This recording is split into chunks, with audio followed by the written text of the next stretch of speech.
찬양의 복이 됐습니다. 이 시간에 자리에 일어나셔서 출애굽기 26장 15절부터 30절까지 교독하고 마지막 절은 함께 합독하도록 하겠습니다.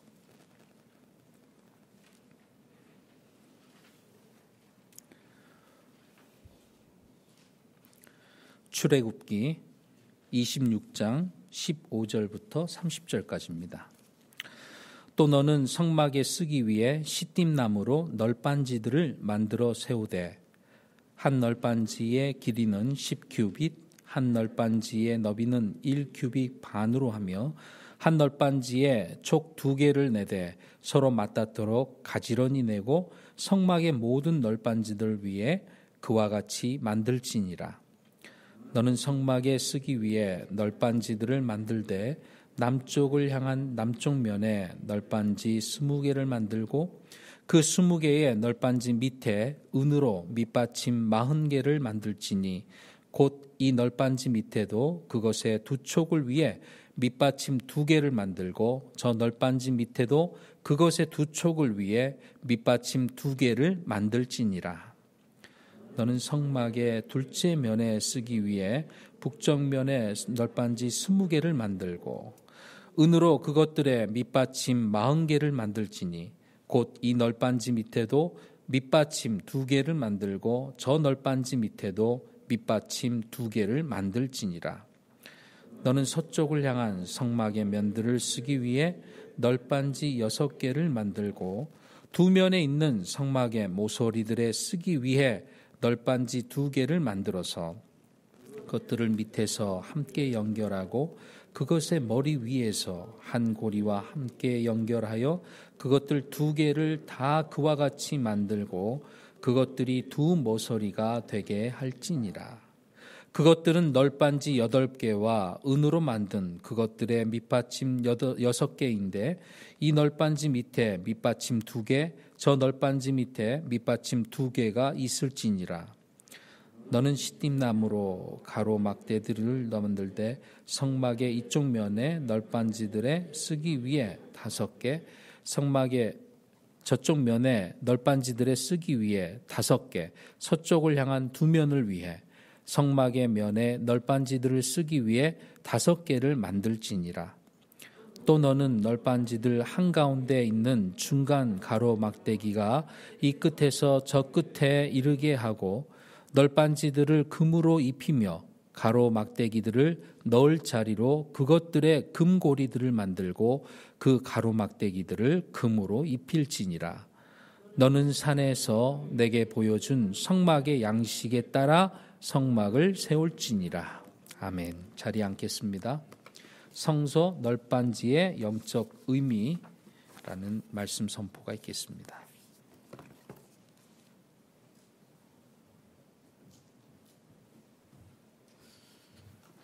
말씀 듣기 전에 기도 함께 하겠습니다. 하나님 감사합니다. 오늘 또 날씨가 우중충한데 다들 이렇게 교회에 나와서 함께 예배드리게 해주셔서 감사합니다. 그리스도 안에서 한 형제 자매들 만나보니 반갑고 기쁩니다. 우리 하나님께서 이 자리에 모인 걸 참으로 귀하게 여기실 줄 믿습니다. 하나님 앞에 이 어려운 코로나 시기를 당해서 좀 더 우리 자신을 돌아보고 하나님의 말씀에 올인하고 집중해서 우리 마음의 변화와 행동의 변화가 일어나게 하시고 이러한 어려운 때 전화위복의 기회로 삼고 좀 더 믿음이 성장하고 성숙하는 귀한 시간들이 되게 해 주시옵소서. 이 시간에 성소의 널빤지를 통해서 하나님의 말씀을 우리 마음속에 새기겠사오니 우리 마음판 중심에 새겨서 정말 우리들이 하나님 앞에 신실하고 겸손하고 순종하는 우리 성도들 되어서 하나님께 기쁨이 되고 또 이 세상 사람들이 우리를 보고 하나님의 영광을 드러내는 우리를 보고 예수님을 다 믿을 수 있도록 하나님께서 인도해 주시옵소서. 이 시간에 악한 마귀 틈타지 못하게 하시고 성령님께서 충만함에 역사해 주시옵소서. 또 유튜브를 통해서 함께 또 온라인을 통해서 함께 예배하는 우리 성도들에게도 같은 은혜로 채워주시옵소서. 주 예수 그리스도 이름으로 기도하옵나이다. 아멘. 참 전환기의 시대, 코로나 이전하고 이후하고는 전혀 다른 시대를 살아가고 있는데, 이런 시대에 우리가 해야 할 일은 좀 더 하나님 앞에 가까이 가는 것입니다. 이런 때일수록 우리가 방역을 철저히 하고 하되 우리 마음이 너무 위축되거나 침울해지면 안 됩니다. 절망하면 안 되고 조심을 하고 방역은 철저히 하되 우리 믿음적으로 아주 적극적인 그런 신앙 생활이 요구되고 있습니다. 그래서 우리 자신을 돌아봐야 돼요. 이때수록 하나님 말씀으로 자신을 돌아보고 내 자신의 장단점도 돌아보고 나의 실수도 돌아보고 내 앞날에 대해서도 생각해보고 내 믿음에 대해서 점검도 해보고 내가 하나님 앞에 얼마나 가까이 가고 있는가, 말씀과 기도 생활을 얼마나 하고 있는가, 이런 부분에 대해서 점검을 하면서 여러분이 사도행전 그 17장 11절 말씀대로 하면은 변화가 일어납니다. 제가 사도행전 17장 11절을 읽어보겠어요. 이들은 데살로니가에 있던 자들보다 더 고귀하여, 그래서 나브라다, 하나님 말씀을 이 대하는 자세가 달랐어요. 베레아 사람들이 온전히 준비된 마음으로 말씀을 받아들이고 그것들이 그러한가 하여 날마다 성경 기록들을 탐구함으로 이 사람들이 변화가 일어났습니다. 그 여러분들이 이 사도행전 17장 11절의 이 말씀대로 준비된 마음으로, 고귀한 마음으로, 하나님의 말씀을 존중하는 마음으로 말씀을 받아들이고 기록들을 탐구하고 묵상하면 여러분의 마음과 하나님 말씀이 딱 맞을 때 성령님께서 강하게 역사하셔요. 그러면 여러분이 마음이 변화되고 행동이 변화될 수 있어요. 다른 방법 없습니다. 그 방법밖에. 하나님 말씀과 성령님이 도우셔서 변화되는 거예요. 그러니까 오늘 성막에 이 성경을 읽으면서 이게 무슨 뜻인지 도무지 모르겠잖아요. 그 목사 말을, 그 설교를 듣고 이제 깨달으면은 이런 영적인 의미, 그 다음에 이걸 어떻게 성소의 그 널빤지로 이 성소의 벽을 세우고, 이걸 알면은 재미가 있어요. 재미가 있으면서 성경을 이제 쭉쭉 읽어 나갈 수 있는데, 우리가 이제 다시 이제까지 한 걸 한번 다시 생각을 해보죠. 자, 성막을 우리가 동쪽에서부터 이제 성막 문을 통해서 들어와요. 그 울타리가 있죠. 울타리 밑받침은 놋으로 돼 있죠. 놋은 하나님의 심판, 그리고 예수 그리스도 그를 나타내는 그 놋뱀하고 연결이 돼 있어요. 그런 식으로 울타리가 쳐져 있고, 그 울타리 안과 밖은 그 홀리 언홀리, 클린 언클린, 그런 의미가 있어요. 자, 오직 예수 그리스도 한 분만이 구원의 문이다. 그래서 문으로 들어갔어요. 들어가면은 성막 안에 뭐가 있어요? 맨 처음에 보이는 것이 놋 제단이 나와요. 그것은 지옥불을 연상하게 하고 예수 그리스도의 대속의 죽음, 짐승들이 이제 죽어가잖아요. 짐승이 번제. 그래서 그걸 통해서 저 짐승 대신 나의 죄를 대신해서 저 짐승이 죽어가는구나, 그 생각을 하는 거예요. 번제단에서. 그리고 뒤에는 물두멍이 있다 그랬어요. 물두멍이 뭐예요? 우리가 예수님을 믿고 구원받은 자로서 그 모래처럼 모래 먼지를 듣고 제사장들이 막 돌아다니면서 항상 더러워지잖아요. 손도 번제단의 피로 더러워지고 발은 먼지로 더러워지고, 그러니까 항상 씻어야 된다. 이거는 우리의 자백과 같은 거예요. 성화. 계속 하나님 말씀 말씀으로 자라가면서 그 말씀의 물로 씻는 거예요. 우리 나쁜 습관도 씻고, 우리의 정욕도 씻고, 탐욕도 씻고, 우리의 이기적인 생각도 씻고, 교만한 것도 씻고, 예? 시기심도 씻고, 미워하는 마음도 씻고, 기도하지 않는 것도 다시 회복하고. 그래서 이제 거기는 그 희생헌물을 드리는 사람들이 거기 있어요. 그 들어갈 수 있어요. 그런데 그 안에 378평의 성소가 있죠. 그리고 지성소가 있는데, 이게 이제 성소하고 지성소는, 성소는 한 3분의 2 정도 되고 지성소는 3분의 1 정방형이고, 이거는 성소는 직사각형이에요. 그래서 그거를 수치를 정확하게 여기 30절의 말씀처럼 하나님께서 모세에게 시내산에서 다 보여줬어요. 다 보여줬어요. 하나님께서 직접 이렇게 만들라고. 설계도를 다 보여주셨다고. 그러니까 그거 보고 이제 모세가 내려와가지고 레이지파 사람들에게 그렇게 하라고. 이 30절에 보면은 설명을 해주는 거예요. 설명. 그래서 뒷부분에서 성막을 그대로 지었더라. 그 말씀을 그대로 준행했더라. 그 성막을 그대로 지은 거에 대해서 또 뒷부분에 나와요. 그래서 출애굽기가 그렇게 돼서 앞에 부분 몰라도 뒷부분에 똑같은 말이 반복이 되어 있으니까 읽어보면 다 설명을 알게 돼 있어요. 예, 요거는 이제 38장에 나오는데, 그래서 이제 그 뜰이 있잖아요. 뜰은 이제 일반 그 백성들이 가서 희생헌물 드리는 들어가는데, 이 성소에는 오직 제사장들만 들어가요. 제사장들만. 근데 그 성소 안은 너무너무나 많은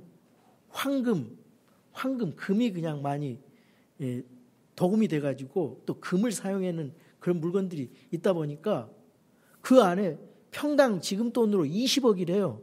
전부 한 600억 정도의 금이 사용됐다는 거예요. 그 안에. 그런데 지성소로 들어가면은 거기는 제사장들이 못 들어가요. 오직 대제사장이 1년에 한 번 용키퍼 7월 10일 날 대속죄일 날 들어가서 이스라엘 백성들을 위해서 지성소에 들어가는데 깜깜합니다. 근데 성소는 불이 켜져가지고 금이 반짝반짝 그냥 휘황찬란한. 근데 덮개는 오소리 가죽으로 되어 있고, 그러니까 겉하고 안에는 다르는 거야. 그래서 이 성소를 지탱하는 그게 널빤지예요. 널빤지로 이렇게 세운다는 말이에요. 그래가지고 그 성막이 구조물이 되는데, 여러분 생각을 해보세요. 이 널빤지가 어떻게 된 거냐면은 그 이집트라 저 광야에 그 주변에 그 땅에 우리나라 아카시 나무 같은 종류가 800종류라는 거예요. 그래서 개혁성경 그걸 조각목으로 하는데 우리 성경에는 시띠 나오니까 아카시아 나무처럼 별 볼 일 없는 나무, 흔한 나무, 그냥 가치도 없는 나무, 이런 나무들이 그냥 흔하게 볼 수 있는 나무들을 갖다가 일단은 비워야 돼. 일단은 베어내야 돼요. 그것이 성막 재료를 쓰려면. 그래서 베어낸다는 건 뭐예요? 하나님의 일꾼이 되려면은, 하나님의 자녀가 되려면 죽어야 된다 이거예요. 자기 자신의 고집도 죽고 주장도 죽고 자기의 혈기도 죽고 자기 자신 시기하는 마음, 이기적인 마음, 이런 거 다 죽여야 돼요. 예수 그리스도의 십자가에 못 박혀 있으니까. 그러니까 일단 죽여야 돼. 이 세상과 분리시켜야 되는 거예요. 하나님이 일꾼으로 사용되려면. 여러분이 다 구원받은 사람은 그걸 해야 된단 말이에요. 제거, 분리가 일어나야 돼요. 그래서 껍질을 벗겨야 됩니다. 껍질을 벗기면 아프죠. 우리의 더러운 때를 다 벗겨야 돼. 예수님의 보혈의 피로. 그리고 수분도 다 빼야 돼. 그리고 대폐질을 해가지고 판판하게. 그거 얼마나 나오겠어요? 조그만 거 이만한 조각목 같은 그 시딤나무 그거 해봤자, 대폐질 해봤자 얼마나 나오겠어요? 그걸 일일이 부신단 말이에요. 그래가지고 여기 보면은 성막 하나의 널빤지가 한 70cm 정도예요. 70cm. 그리고 높이는 한 4.5m 정도. 그거를 다 이어 붙이는 거예요. 판이 몇 개냐? 48개예요. 자, 남쪽에 20개, 북쪽에 20개, 이쪽에 6개에다가 모서리 부분 2개씩 겹치는 부분, 그래서 8개, 48개를 갖다 붙이는 거예요. 48개 널빤지, 폭이 70cm, 높이가 4.6m, 그거를 이어 붙이는데 하나님께서 그걸 정확하게 그게 세워지고 쓰러지지 않도록 하나님의 설계도예요. 우리 인간을 창조하신 이 하나님, 얼마나 우리 인간의 이 신경계통, 소화계통, 이 두뇌, 이 모든 이 몸이 그냥 너무너무나 놀랍게 만들어졌잖아요.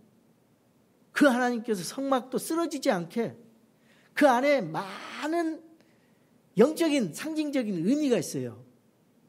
그래서 어떻게 만드냐? 자, 이 판때기 널빤지 48개를 갖다가 이 홈이에요. 촉이라고 그래요. 촉을 테넌스라 그러는데 이 촉이 나오게 이렇게 촉을 만들어요. 그리고 그 안에 홈이 또 반대편에는 홈이 있어요.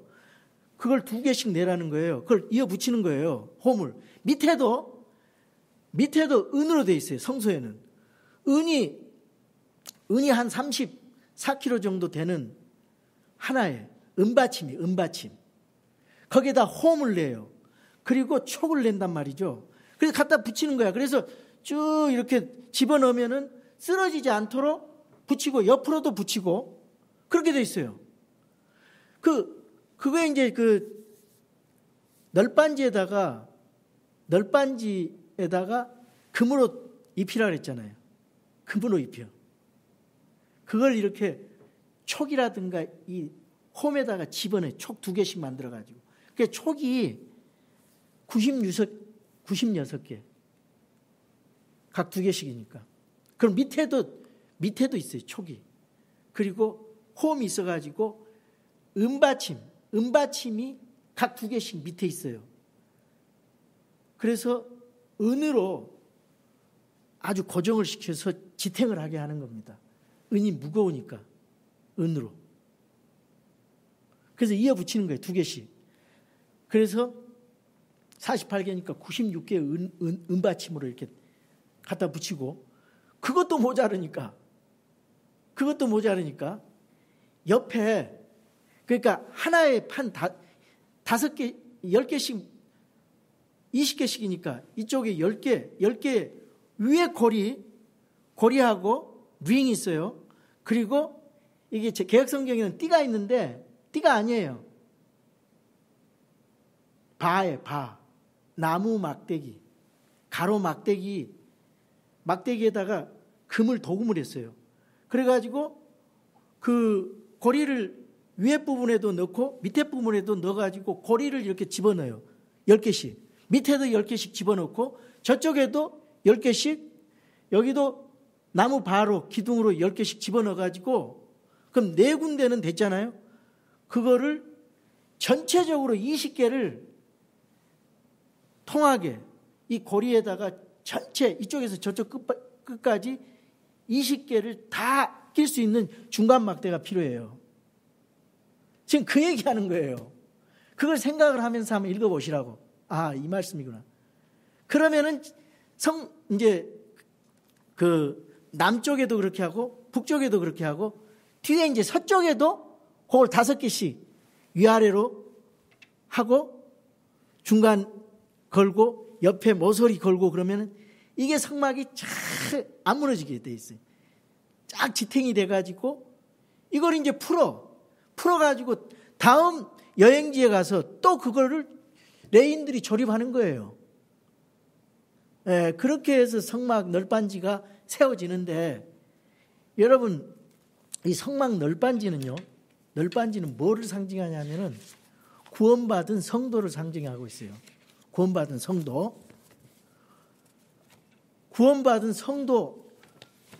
성도를 상징하면서 예수님께서 기둥이란 말을 합니다. 교회는 진리의 기둥과 터니라. 이 기둥이 있어요. 기둥.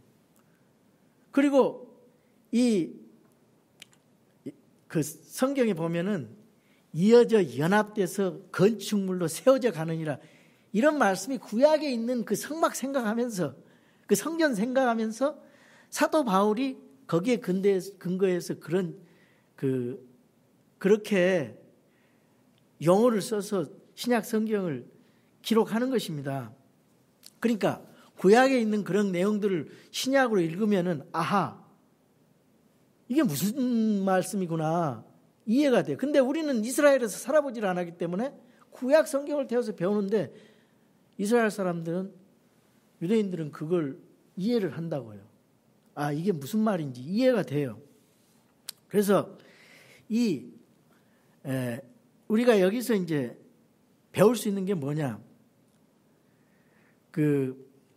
예수님께서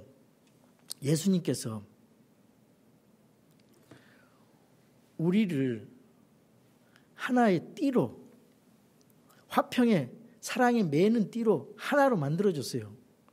그래서 이 교회가 지탱이 되도록. 근데 그 밑바탕이 뭐냐면은 은받침. 은받침은 뭐냐? 여러분, 은받침은 대속적인 의미가 있어요. 예수님의 대속에 그 은으로 전부 다 사람들 거래하면서, 요셉이 은 20개 팔렸거든요. 예수님은 은 30개 팔렸어요. 그런데 레위기에 보면은, 레위기 27장에 보면은 히브리인 그 20세 이상 각 나이별로 종의 값이 매겨져 있습니다. 그래서 남자, 여자, 그 히브리 종의 값이 은 30이에요. 한 40만 원 정도 돼요. 지금으로 계산하면. 예수님은 히브리 종값으로 팔렸다니까요. 가룟 유다한테. 그래서 이 은은 그런 의미가 있어요. 그 은은 뭐냐? 예수 그리스도의 그 기초 위에 우리 성도들이 세워져 있다는 거예요.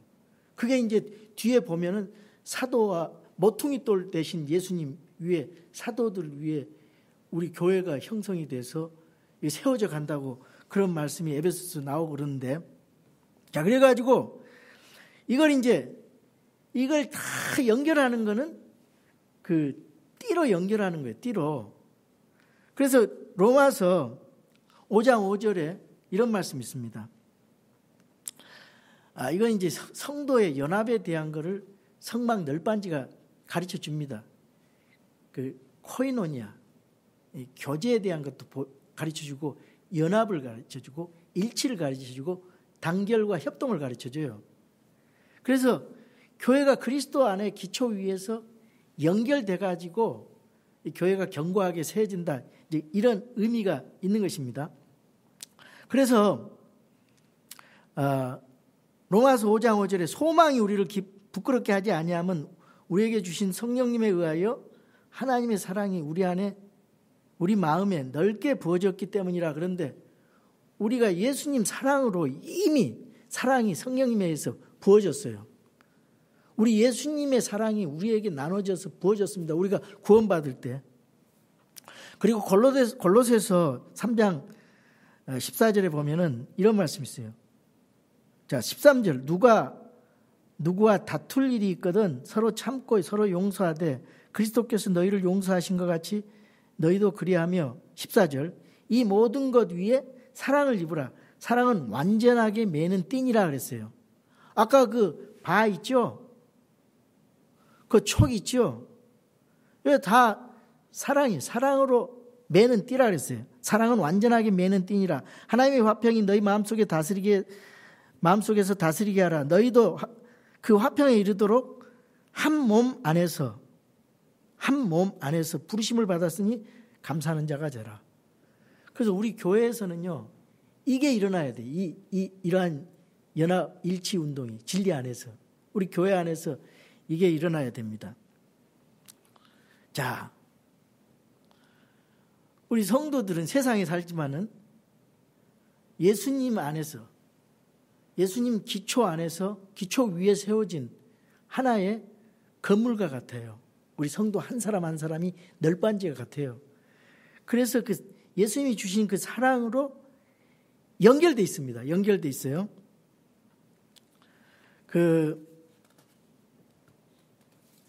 성령님께서 그 사랑을 부어주셔서 그걸 연결시켰어요. 근데 이 연결되고 이거를 일체를 방해하는 세력이 있어요. 마귀가. 방해를 해서 자꾸 분리시켜요. 깨트리려고. 이거 안 되는 거예요. 교회들 보세요. 얼마나 그런 것들이 많은지. 비일비재하게 일어나는 것입니다. 이 씨띠나무 보잘것없는 이 널빤지 같은 이런 나무들을 통해서 우리들을 하나님께서 다 세상에서 불러주셨어요.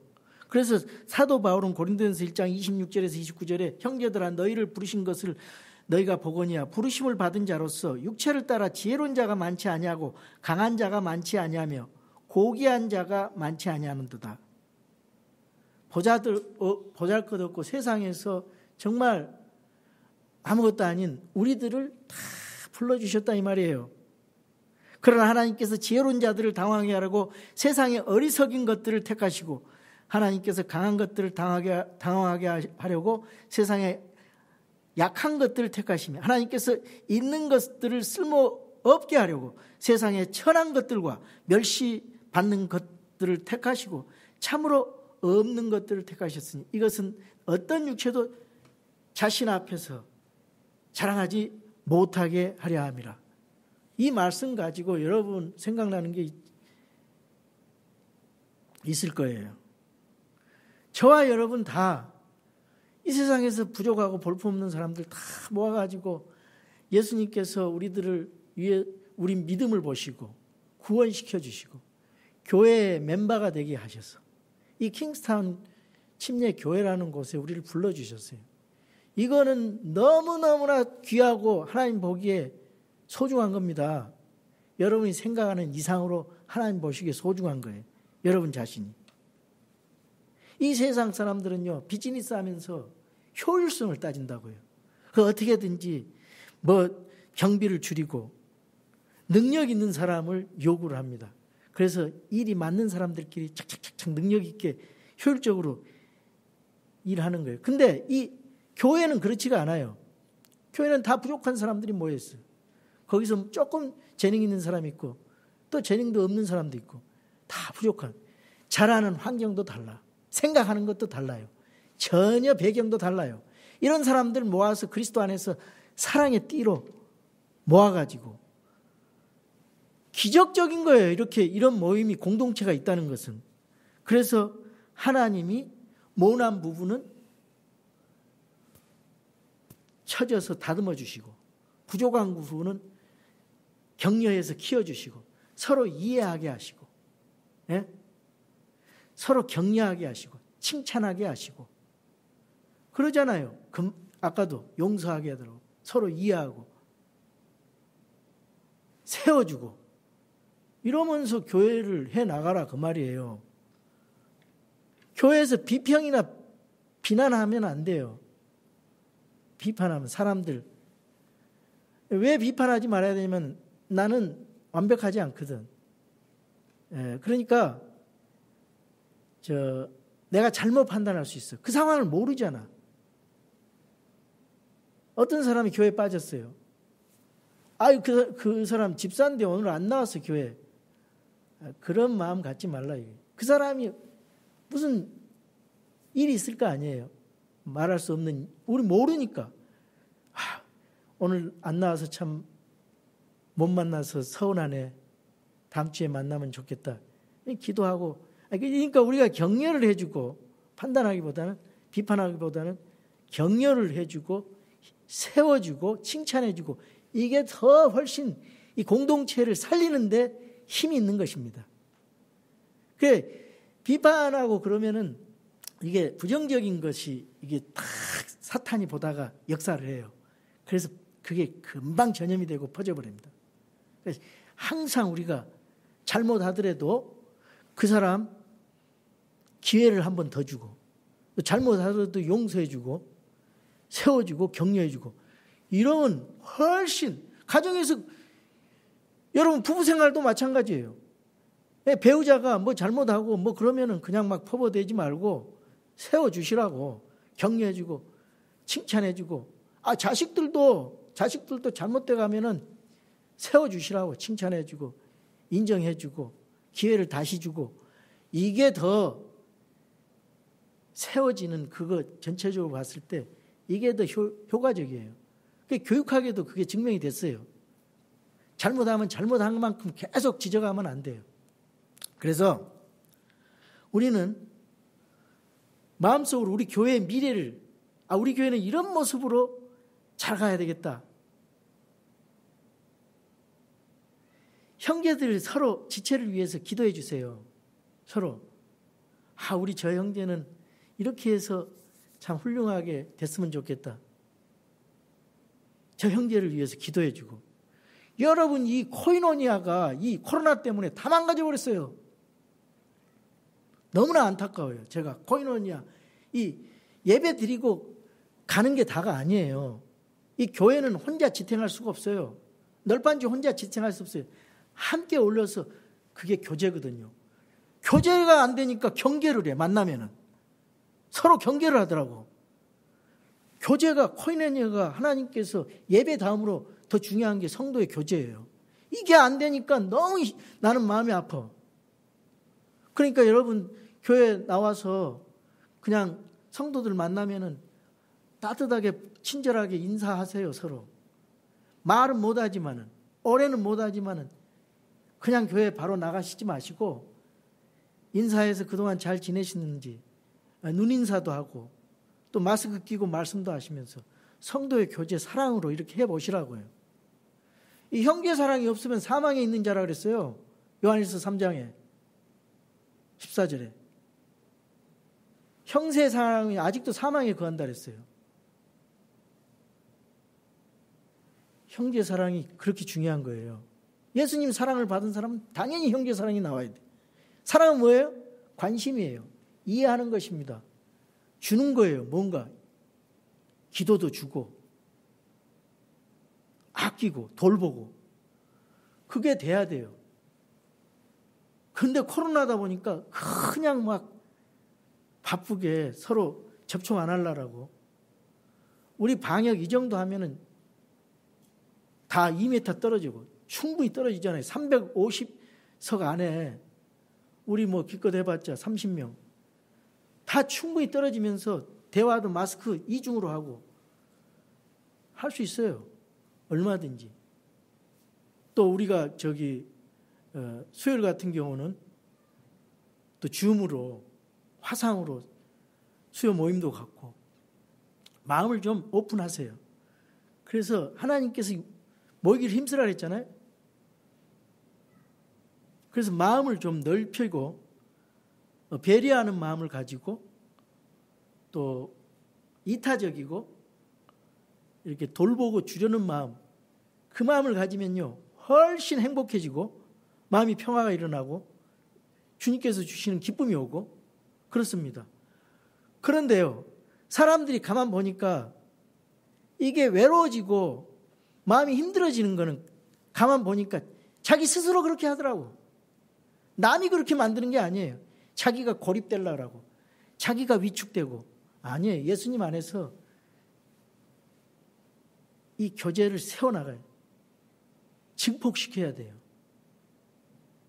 담대하게 나가야 됩니다. 우리가 이런 때일수록. 코로나에 이끌려서 가는 게 아니에요. 코로나는 목을 비틀고 우리가 전진해 나가야 돼요. 그래서 우리 부족한 사람들 다 썼잖아요. 하나님께서 베드로 같은 사람 어부예요. 어부. 근데 하나님 말씀에 붙들리고 성령 충만함 받으니까 어떻게 됐어요? 한 번 설교에 3,000명 5,000명 어찌 않고 회개했어요. 저는 여러분들이 그런 예수님 복음 전하면 만나는 사람마다 그런 역사가 일어나기를 위해서 기도합니다. 사도 바울도요, 사람들이 뭐 잘났다고 그러는데, 많이 배우고 그랬다는데, 사도 바울의 측면에서 반대적으로 생각해 보세요. 사도 바울은 자기 스스로 이 사도 바울은 유대인의 사상이지만 그 헬라 문화권에서 자랐어요. 그래서 기면 기고 아니면 아니에요. 우리는 뭘 잘한더라도 못합니다 그럽니다. 유교에 그런 마음이 있어요. 잘하는데도 못해. 뭘 운동 잘하면서도 못한다 그러는데 잘해보면은 그 못한다 그래놓고 하면 잘하거든요. 근데 서양 사람들은 그게 없어. 못한다 그랬는데 잘해버리면은 이게 뭐야? 그리고 이상하게 생각해. 잘한 건 잘하고 못한 건 못하고 그렇게 하거든요. 그 사도 바울의 고백을 보세요. 뭐라 그래요? 사도 바울은 고린도전서 15장 8절에 정한 때를 벗어나서 태어난 자, 만삭되지 못하여 난 자, 자기 자신이 팔싹둥이래요. 솔직하게 얘기하는 거예요. 있는 그대로. 사도들 중에 가장 작은 자. 고린도전서 15장 9절에 하나님의 교회를 핍박하였으므로 사도라 불리기에 합당치 못한 자. 고린도전서 15장 9절. 죄인들 중에 우두머리. 디모데전서 1장 15절. 솔직한 심정이에요. 이런 부족한 사람을 써가지고 하나님께서 이 순회 전도자로서 가서 복음을 전하고 교회를 세우는데 얼마나 힘듭니까? 사도 바울이 능력이 있는 사람은 목회를 해도 고린도 교회 같은 사람이 나오서는 안 돼. 근데 고린도 교회는 문제가 많아요. 사도 바울 같은 사람, 능력 있는 사람이 가서 목회를 해도 힘들어요. 얼마나 문제가 많았어요. 그러니까 그런 사도 바울의 부족한 점을 들어서 쓰셨다니까요. 그래서 정확하게 사도 바울의 그 상황을 이용을 하셔가지고 이방인의 선교사로서 사용하잖아요. 여러분 괜찮아요. 잘 배워도 못 배워도 괜찮아요. 여러분 있는 그대로 쟤는 괜찮아요. 마음 그대로 쓰신다니까요. 절대로 하나님께서 나 무시한다고 생각하면 안 돼. 하나님은 있는 그대로, 여러분이 있는 그대로, 내 모습 그대로 마음만 겸손하고 순종하는 마음만 있으면은 하나님 다 쓰신다니까요. 여러분을 통해서 한 사람이 구원받으면은 이거는 천하를 얻는 거나 그거보다 더 귀한 일이에요. 절대로 여러분, 절대로 실망하지 마세요. 여러분 한 사람이 얼마나 중요한지 몰라요. 이 널빤지 별 볼 일 없어요. 하나님께서 다 사용하신다니까요. 복 덩어리들이에요. 하나님이 여러분 보시고 눈에 넣어도 아플 만큼 소중한 존재라니까요. 그러니까 자기 자신에 대해서 그렇게 생각을 해요. 아, 나는 하나님의 참 소중한 딸이네. 하나님의 소중한 아들이야. 그리고 형제 자매들 보면서 하나님이 사랑하는 사람들. 그러니까 내가 존중하고 사랑해줘야지. 돌봐줘야지. 기도해줘야지. 아, 이런 마음을 가져야지. 어째 교회에서 세상에서 일어날 수 없는 그런 일들이 일어나냐 이거예요. 쌈박질하고 분쟁하고 시기하고 이거는 있을 수 없는 거예요. 교회 안에서. 예수님의 교회에서는 그렇게 돼서는 안 돼요. 왜 그러느냐? 전부 자기 주장하기 위해서 자기 나타내려고 하니까 능력 얘기하고 뭐 충성 강요하고 그러다 보니까 교회가 독재가 되고 독선이 되고. 근데 성경에는 그런 말보다 어떤 말이 많냐면은 온유와 겸손, 인내, 돌봄, 남을 낮게 여기고 이런 말씀들이 있는 거예요. 이거는 싫어하고 말이지. 성경에서 주장하는 이런 강조하는 이런 말씀은 싫어하고 이 자기가 나타나면 안 되는 거야 이게. 죽어야 된다니까요. 널빤지처럼 사용되려면. 그래서 이 널빤지의 영적 의미가 그렇게 있는 거예요. 교회에서 일을 하다 보면은 참 실수를 많이 하게 되는데, 내가 알칸사스에서 있는데 어떤 형제가, 어떤 집사가 아주 그 교회 열심히더라고. 어느 날 갑자기 교회를 안 다닌대. 그 왜 안 다닌가 물어봤더니 그 찬양 연습하면서 서로 의견이 틀려가지고 싸웠대요. 그래서 나와버렸더라고요. 이러면 되겠어요? 우리는 효율을 위해서 일하는 게 아니에요. 교회는 지속적으로 서로 마음을 맞춰가지고 주님을 위해서 조정하면서 지속적으로 인내하면서 서로 이해하면서 세워주면서 그걸 주님은 보시는 거예요. 우리 교회가 효율적으로 일하는 거, 그 주님 능력자들이 효율적으로 일하는 거 그거 원치 않아요. 서로가 협동하고 낮아지고 겸손해지면서 마음을 맞춰가지고 함께 주님 앞에 드리는 그걸 조용한단 말이에요. 그래서 뭐 서로 의견이 안 맞으면은 나 안 해. 저 사람 빼. 비즈니스에는 그게 있을 수 있어요. 세상 모임에서는 그거 있을 수 있어요. 그러나 교회 안에서는 부족한 사람도 이끌고 같이 가야 돼. 세워주고 같이 가야 돼. 마음이 틀어져도 같이 해야 돼요. 이게 주님이 바라는 모습입니다. 마음입니다. 그래 주님 앞에 자랑할 것이 없다라지. 오직 주님만 자랑하면 돼요. 근데 내가 나와버리고 내가 어쩐다라면 그거는 이미 틀린 거예요. 우리 성도들, 저와 여러분 모든 성도들이 이 교회 일에 그런 마음으로 전체를 봐야 돼요. 전체적으로. 항상 이타적으로. 주님이 그러셨잖아요. 2차적으로 다른 사람을 먼저 생각하면서 보면 우리가 이제 겸손과 순종하게 되고 온유와 인내하게 되고 절제하고 양보하게 된다 이 말이에요. 그러면서 하나님의 사람으로 다듬어지는 겁니다. 우리 성도가. 널빤지처럼. 이게 참 중요한 말이에요. 여기 에베소서 2장 16절에서 22절에 보니까 또 십자가로 그 원수되게 하신 것을 죽이사 친히 십자가로 이 둘을 한 몸으로 하나님과 화해하게 하려 하심이라. 또 그분께서 오셔서 멀리 떨어져 있던 너희에게와 가까이 있던 그들에게 화평을 선포하셨더니라. 18절 그분을 통하여 우리 둘이 한 성령을 힘입어 아버지께로 나아감을 얻나니 그러므로 이제 너희는 더 이상 낯선 자와 외국인이 아니요 오직 성도들과 더불어 동료 시민이요 하나님의 집안에 속한 자들이며 하나님의 가족들이 되노니. 그래서 20절 또 사도들과 대언자들의 기초 위에 세워진 자들이니라. 예수 그리스도께서 친히 으뜸 모퉁이 돌이 되시나니 그분 안에서 모든 건물이, 여러분 성도 한 사람을 건물로 봤어요. 우리가 성전하면은 구원받은 성도들이 몸이라 그랬잖아요. 옛날에는 건물로 봤어요. 근데 저 교회 성전하는 지금 신약교회 맞지 않아요. 여러분 구원받은 성도 한 사람, 사람이 교회라 이 말이에요. 그게 성전이에요. 봐. 그래서 그분 안에서 모든 건물이 꽉 맞게 함께 뼈대를 이루어 주 안에서 한 거룩한 전으로 자라가고 그분 안에서 너희도 성령을 통해 하나님의 처소로 함께 세워져 있느니라.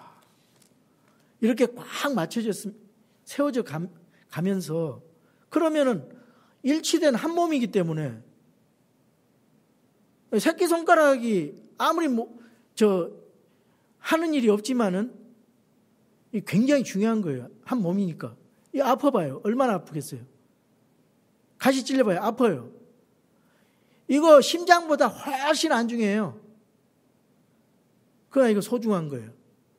일생일대에 한 번 아주 가끔 가다가 이게 욕이 날 때가 있다고 해요. 그렇다고 이게 안 중요해요? 바로 그런 마음으로 교회 생활을 하면 돼요. 이 심장이 중요하지. 얼마나 중요해요? 너무나 중요하지요. 근데 그렇게 생각하지 말라 이거예요. 우리가 합창을 하면서도 독창을 해버리면은 이게 전체가 조합이 안 되는 것처럼 그런 마음으로 이것도 중요하고 이것도 중요하고 그게 코이노니아예요. 코이노니아. 그리고 누가 잘 되면은 칭찬해 줘야 돼. 우리 성도 중에 지체 중에 누가 그 집 아들이 유명한 대학에 들어갔다. 칭찬해야지. 우리 동영이 MIT 됐잖아요. 칭찬해 줘야 돼. 5년 만에 MIT 됐어요. I'm proud of you. brother. 우리 교회 안에. 누가 상을 당했고 슬픈 일 당했으면 내 몸처럼 슬퍼해야 돼. 그래야 그것이 슬픔이 반감이 되는 거예요. 그 생각을 하면서 그 슬픈 자를 위로해야지. 오히려 어설프게 하다가는 상처 더 준다고. 굉장히 생각을 하셔야 돼요.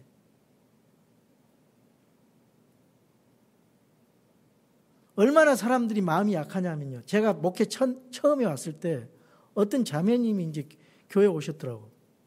그런데 나는 너무 재밌어가지고 이 프린트물, 성경 공부하는데 프린트물을 이렇게 나눠줬어요. 근데 그 다음 주에 안 나오셔요.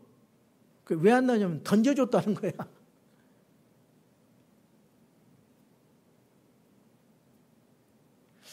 참 마음이 약해요, 인간은. 또 한 번은 모처럼 몇 번 교회 나왔는데 어느 성도가 뭐 구원 간증한다라는데 그분이 무슨 일이 있어서 가신다 그러더라고요. 그래서 제가 좀 잠깐이니까 듣고 가시라 그랬더니 그다음부터 교회를 안 나오시더라고요. 참 이렇게 힘들어요. 내가 뭐 권면도 좀 하면 교회를 안 나와버려요. 그러니까 나는 지금 우리 교회 목회를 하면서 하나님께서 모든 걸 담임 목사 되게 해주세요. 하나님이 담임 목사 하세요. 저는 기도만 하고 그냥 제가 뭐 말하기가 겁나요. 우리 교회는 참 훌륭하고 좋은 분들 오셔서 감사하고 정말 훌륭한 분들이에요. 과거에 내가 처음 시작할 때 그런 걸 보면서 가능하면은 많이 조심을 하는데요. 이게 뭐냐? 이게 다 우리가 말이나 행동, 마음 씀씀이까지 존중하고 사랑하고 아직 어리니까 그런 거예요. 상처도 되고. 그런데 예수님 안에서 자라가면은 다 이해하게 되고 또 그거 극복하는 거거든요. 그래서 우리가 그런 마음으로 하다 보면은 교회가 힘을 얻는 것입니다. 시너지 효과가 나요. 그럼 교회가 견고하게 하나님 말씀으로 은혜로 세워져 가는 것입니다. 여러분, 우리가 널빤지 안에서 볼 수 있는 것, 널빤지는 성소에 들어가면은 벽이 다 금으로 돼 있잖아요. 그 왼쪽에 보면은 들어가서 왼쪽에 보면은 금으로 된 등잔대가 있어요. 그건 24시간 계속 불이 켜져 있어요. 그러니까 반짝반짝 휘황찬란한 그 성소의 모습이야. 그 안에서. 그 뭘 얘기하느냐? 예수님께서 하신 말씀 그대로입니다. 그 빛을 받아가지고 우리가 빛을 발하는 거예요. 자, 그래서 예수님께서 하신 말씀 요한복음 8장 12절에 그때 예수님께서 다시 그들에게 말씀하시되 나는 세상의 빛이니 나를 따른 자는 어둠 속에 다니지 아니하고 생명의 빛을 얻으리라. 요한복음 9장 5절 내가 세상에 있는 동안에는 세상의 빛이로다 하시니라. 마태복음 5장 14절 너희는 세상의 빛이니 산 위에 세운 도시가 숨겨지지 못하는. 예수님이 세상의 빛이래요. 그러니까 나는 스스로 빛을 발할 수가 없어. 반드시 예수님의 빛을 발해야 돼. 그 안에 등잔대 빛을 받아서 밝아지는 것처럼. 예수님이 빛을 받아야 내가 세상을 비추는 빛이 될 수 있다 이 말이에요. 빛 대신 예수님의 빛을 열심히 받으세요. 하나님 말씀으로 받으시고. 그래서 이 널빤지 안에 있는 그 상황과 마찬가지로 우리에게 이 땅에서 빛된 사명하라는 그런 책임이 있습니다. 우리 사명이 있어요. 그 일을 잘 감당하는 우리 널빤지들이 되기를 주님의 이름으로 축원합니다.